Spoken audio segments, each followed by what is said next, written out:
So we're driving along and I hear this sound in the steering wheel. So we pull off and I look underneath, drip, drip. Not only that, but it looks like it's coming from the steering rack.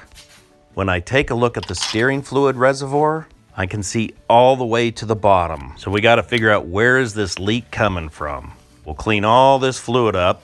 That way, when we put some fluid in, we'll be able to see where it's coming out. Now this Pilot takes special fluid, $5 a bottle. Let's go ahead and get started. So we'll put in the fluid, start the car, and just kind of work it in. It's dripping, but where? With everything all cleaned up, I go in with the light and I just look for a drip.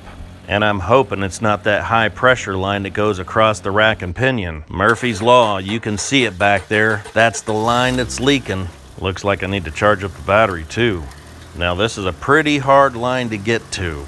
On the top of the engine, I'll show you where it starts. It's right here on top of the power steering pump. And the line ends right around here. When you take off the driver's side wheel, you'll see this block. Now this isn't leaking, this is PB Blaster on there. The end of the line is not the two that you're looking at, it's behind this. You have to access this from the top of the engine, way down there. I'm pointing at it with my thumb, and now I'm gonna back up and show you where it's located. You're gonna be laying on the engine to work on this line. Now to pull the line off the pump is easy. Take a couple of bolts out. Once these two bolts are out, you just pull on the hose and it'll come out. Then there's a bracket that goes down the engine, and this one's not too bad, it's a 10mm. Now everything's disconnected from the top. Now we're gonna go down to the bottom, and this is where the fun begins. Now we have to disconnect the sensor wire. The steel line was so rusty, it just broke off. We'll need to get this all cleaned up and get the sensor off because we're gonna have to put this on the new part. So now we're gonna work on disconnecting the other side. This requires laying on the engine. You can see it, but barely down there. Long, thin arms would be a plus.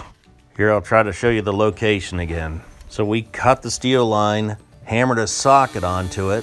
A wrench is not gonna work. That's why you need a 6-point socket around this thing. And we're using leverage to get it loose. Once we get this all spun out of there, I'll show you what it looks like.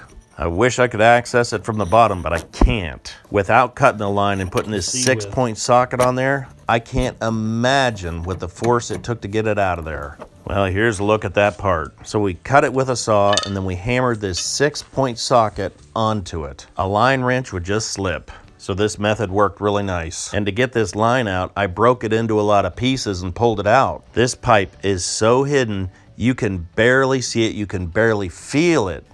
So now that it's out, we need to put the new piece in. At the auto parts store, this was about $80. Online, probably 40. So we'll feed it in from the top. This steel line is connected to the rack with 2 rubber grommets. And you can disconnect them with 10mm bolts if you have a real small wrench and there's no rust. For me, I had to cut these brackets. Then I put the rubber grommets back on and zip tied it.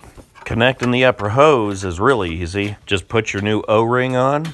Tap everything back together, put the sensor back in. Now you need to take some of the brackets off your old hose. I cut off the rubber piece. Now I can put this bracket back into place. The top of the engine isn't rusty. Now we can start filling up the system with power steering fluid. Pour it in, start the car, move the steering wheel back and forth and work in the fluid.